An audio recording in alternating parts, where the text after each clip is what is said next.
ทีสบายดีจ้ะพี่น้องจ้าวันนี้เข้ามาวัดสิมาเก็บหอยนาซาวดอกไม้ไปได้ข่าวมาในเมือง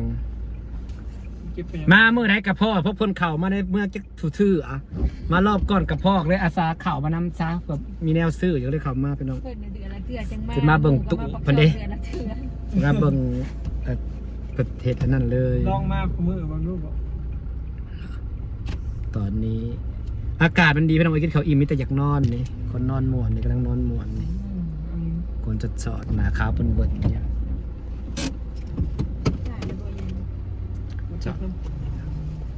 โอ้พลอยทองเหรอไม่ใจดอกมีค่ะมีอักษรดอกเบี้ยอะไรร้อยกับเปอร์เซ็นต์เน็ตเต้นเอาเพียนะซ้2%สองส่วนใหญ่2.5นั่นเนาะ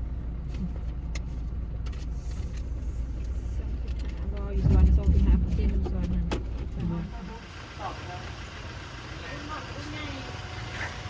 ไส้กลางครับไส้นอกเสื้ออาหารปลาดุกเสื้ออาหารให้ลูกเสื้ออาหารให้ลูกเอาเม็ดน้อยบ่838เขียนเงินเอาเม็ดน้อยเลยเอาอาหารปลาดุกเนาะมีปะจังไงไว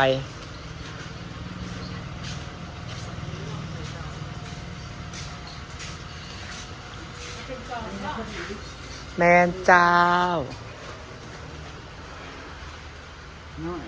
น้อยอันนี้เม็ดกลางนี่นะใส่ง่ายอยู่เอากลางกับใหญ่ลูกบ่ใหญ่ของ น้อยกับน้อยเขาเอามาล้านตัวกลางกลางกับน้อยของล้านลูกป้าอันนี้มันน้อยโทษเอากะไปใหญ่ใหญ่ใหญ่จับมือไม่มีชามใส่หน่อยอันนี้เราใส่ใหญ่แล้วมีใส่กลางมาใส่นี่คนจะเทียงจะเอาหัวหันปลาดุกคนไหนเลยจับมือนี่เอาหัวปลาดุกหัวปลาดุกสีดำเสื้อหัวอาหารปลาดุกเอาตัวซีกีปลาดุกเอาตัวใส่กลางผมไม่ยกเมื่อมั่วไอ้ก่อยนี่เมื่อเม็ดชักโปรตีนมันกินอะไรสองนั้นบ่ใหญ่ดอกเม็ดกลางใส่ดูก่อนเอาตรงกลางเหรอตรงกลางโอ้ละเจ้าเหรอโอ้ละเจ้าฮะผมปล่อยในสอบหนึ่งตัวเสื้ออาหารปลา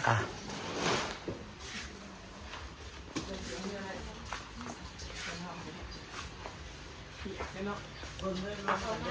ขอทั้งนั้นตัวมากกระเจี๊ยบหลุดเลยมั้ย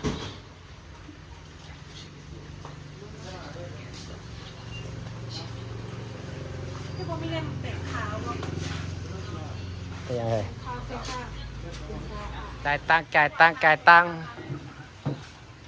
สอบเท่าไหร่เคยปล่อยสอบ560ใส่กลางใส่น้อย580เอาก่อย2 ศอกใช่แพงกว่าใส่นอนทำ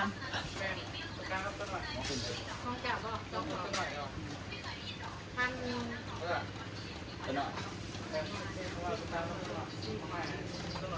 แพงกว่าบอนพลาซื้อกัน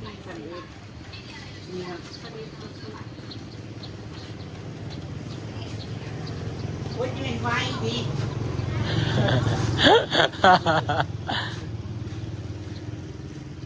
ใส่ราคาก่อนดิแพงกว่าเลยป่ะแพงกว่าอยู่บ้านจะซื้อเราจะซื้อแต่เม็ดน้อยนั่น160บันดาลถือกว่าอย่างเป็นเขาไปรับในสวรรค์ใกล้ค่ะมาลาบ่แหวะเนี่ยบอกคนนะแบบมองบ่แหวะบ่เล็กข้อกับท่านขายอยู่ เขาชวนขับไปซื้อบริษัทขับไปขายได้กระเป๋าพายป่ะ มันจะใช่แปะในฉบับเอาอะไรดีใส่สร้างดาวแล้วสบายก็ยังเต็มเฮือนอยู่สร้างดาวน้องพี่ว่าใส่รูเด้คูละ1,000 2,000ใส่แบบเป็นเครื่องโม่ดอกใส่ไปได้คูละ99 บาทมันทนกล้วยผูเพ่นบอก กินก่อน ทนน้ำทนฝนติ คูณหลายบาทถึงจะตายเล่นทนอยู่ ซื้อรองเท้า พูด จ้ะ หน่อยคือบ่แสนโลด แสนก็ได้ 60ซะ50เนาะ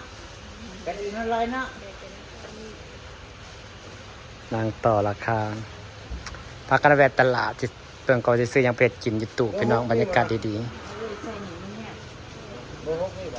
ยวไปเบิ่งไหนก่อนเด้อ ๆ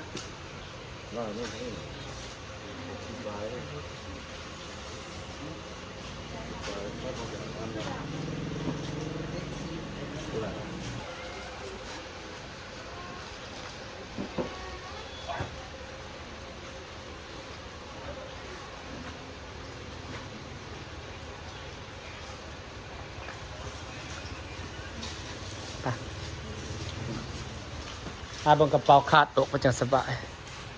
ทัดเลย ยามเราไปหานั่นเองมันสบายดี ทัดมานี่ บ่ขาดคันนี้เลยเท้าใส่แต่ก่อนนะ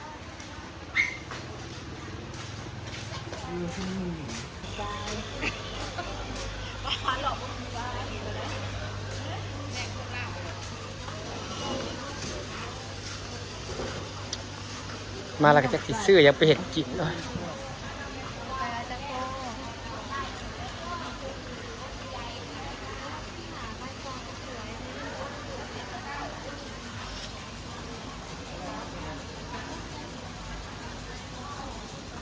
คือทำไม่อ่อนเมื่อกินมันอะไรเนี่ย ฮะ มึงว่าเรากินได้ใกล้เรากิน ไก่บ่ไก่บ่แพทย์บ่ แต่หมูบ่กินเนื้อบ่กินกินไก่กับเป็ด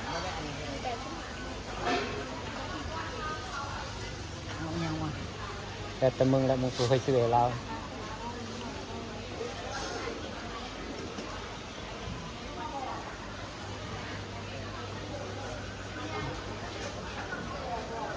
กูมีเล็บมือนางบ่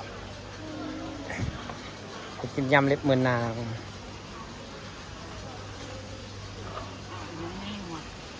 แล้วแต่มึงแล้วถ้าซื้อบ่เป็นเนี่ยยังซื้อของบ่เป็นอยู่ขนาดสิซื้อเจ้าของกินนี่ยังคิดบ่ออกว่าสิซื้อหยังได้ดีนะสิซื้อของเอาไว้อยู่เฮือนนี่นะคิดบ่ออกที่อยากกินหยัง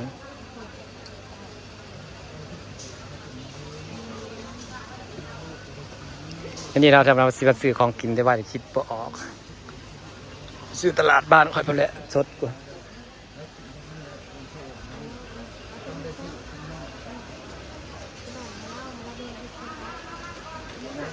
อันนี้เพิ่นสิซื้อของไปให้ยายอ้อย โอ้แล้วก็แม่จะกินได้แบบนี้เนาะ ตายอยู่นุกป่าแต่ว่าเรากินบ่ได้การระบอกมึงเลยว่ากินบ่ได้อย่างนี้เอาปลาทูนั่นแหละปลาทูน่ะเหมาะเห็ดกินง่ายยังก็ได้เอาปลาทูเลยเฮ้ยมันเห็ดกินง่ายอืม โดน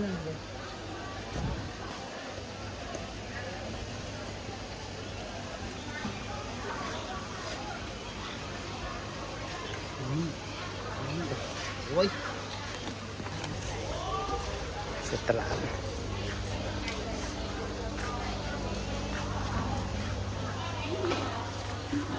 กระหล่ำไหมคะ ไม่อยากกินว่าซื้อกินไงโน่เราปลูกยำนี่คืองามได้เนาะ ข้างหน้ามันปลูกยากนะครับปลูกในโดม กระหลำ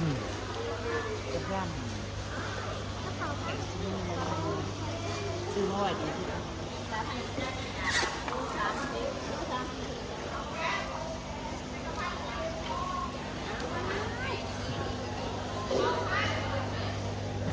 แต่เมื่อไว้ใช้หลัดบนหิน คืออยู่ได้ล่ะซื้อผักรัวเลยมันจังได้มีเบิดกระเป๋านะผ้าดีๆเนี่ย ใช่ตามช่วงสิเอาในเส้นให้เขาประชาพันธ์ กระเลือ1,000เนาะขาย1,000เฮ้ยสายยังลายผ้าดีเลยกระเป๋านะ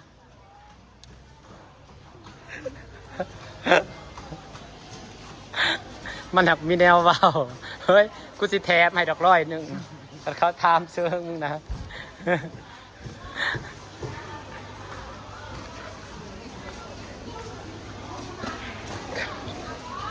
ซื้ออะไรอีกคะ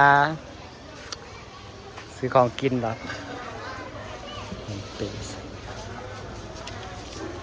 ประกันมาเลาะซื้อของพี่เนาะ เว้นเพราะว่าเนาะอันมันค อันนี้เท่ากับหมักจองเฮ้ยแส่แล้วเรียบร้อย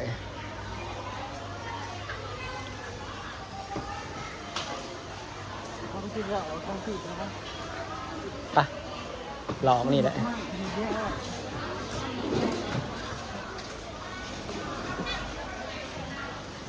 นางมาซื้อของใหม่ใจอ่อยเลยพี่เนาะของกิน กำละ10,000เอาอันนี้กำละ5 จากบักที่พันนี่ที่พันกี่ก็ น้ำมันเวลาอันนั้นเองจะตัวไข่ ปลาเองเลยนะเฮ้ย ปลาเซปลา คด ซิว น้อยก็ ปลาซิวนี่ ปลาก ะบักที่พันที่ไปเนี่ยอ่อนนะ ซองกับบ๊อบเรากินได้บ่ ได้แต่ปลาซิวปลาซิวก็ได้ คนเป็นมะเร็งที่ได้หรือเปล่าแต่เราบอกกินเนื้อ เพิ่นกำลังตัดสินใจซื้อของใหม่ยายอ้อยอยู่จ้ะพี่น้องคิดพอว่าสิซื้อหยังกระยันพิษแต่เพิ่นขัดลำเนาะกินแล้วยันมันแบบว่ายันเพิ่นเจ็บจะเป็นหยังเนี่ยเป็นเงี่ยงยันพิษเนาะ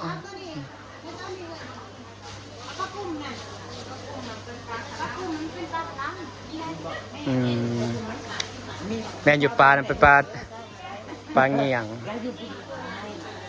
ซื้อยาไอ้น้องซื้อให้คนป่วยกินนางใจดีดำลามาก่อนมาตลาดแต่ละครั้งนางต้องซื้อของไปฝากแกอ้อยสู่ครั้ง วันนี้เราได้กินมื้อละข้าวกระโตเดียวเรื่องเดียว นั่นแหละสิ บัดเข่าเราเด็ดซะเฮ้ยเข่าเราเด็ดซะ นี่ก็ เข่าเรามีอยู่แล้วบ่ เข้าแล้วเข้าเอามาให้เขา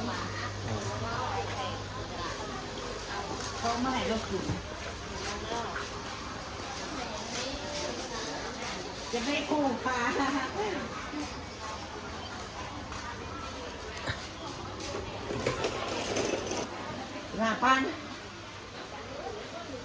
มา15,000ซื้อมาเยอะอ้อย เอาเราจะเอาเงินนี่เอาได้ไหม ซื้อมาแล้วเราอยากเอาแค่15,000 เอาเงินกีบบ่10,000เอามา10,000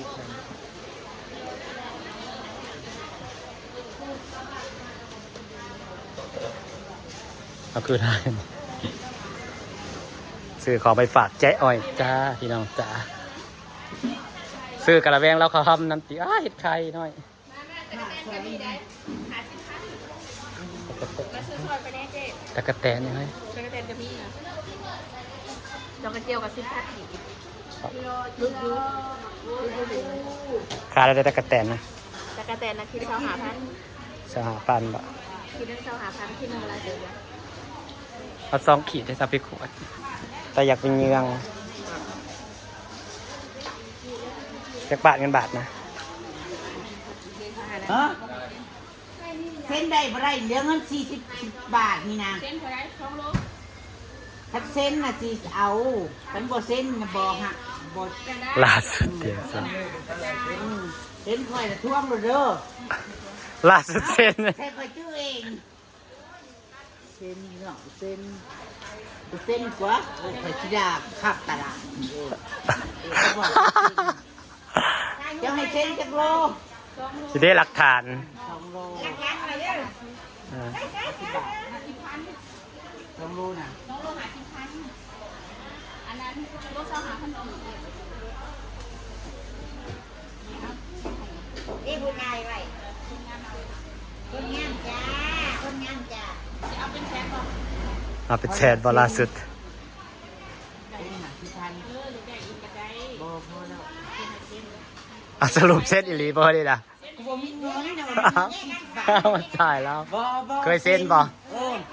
อ๋อเขาเซ็นประจำบ่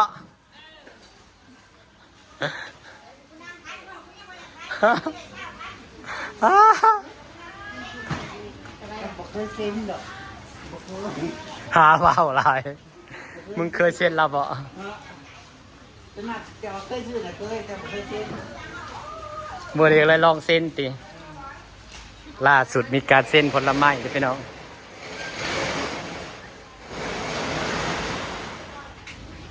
เมื่อต้องไปหาเก็บผักอีก ซื้อเสร็จแล้วเราจะกลับบ้านแล้วจ้าจะฝากบรรยากาศไว้สัก แล้ว นิด กระโดดกระเจียวไปให้ย่อ้อย อ๋อฝากบรรยากาศไว้สักนิดแล้วจ้าพี่น้องจ้า ย่อ้อยได้หลาย ส กู วัส หมู ดี เลย กันแม่นี่แต่ของกินยาอ้อย หมักไหม้ก็ แม่นพอซื้อไปฝากที่ก็ซื้อมันขบเลยหมักไหมขนมหวานเนาะอะไรเรากินดีๆเนี่ย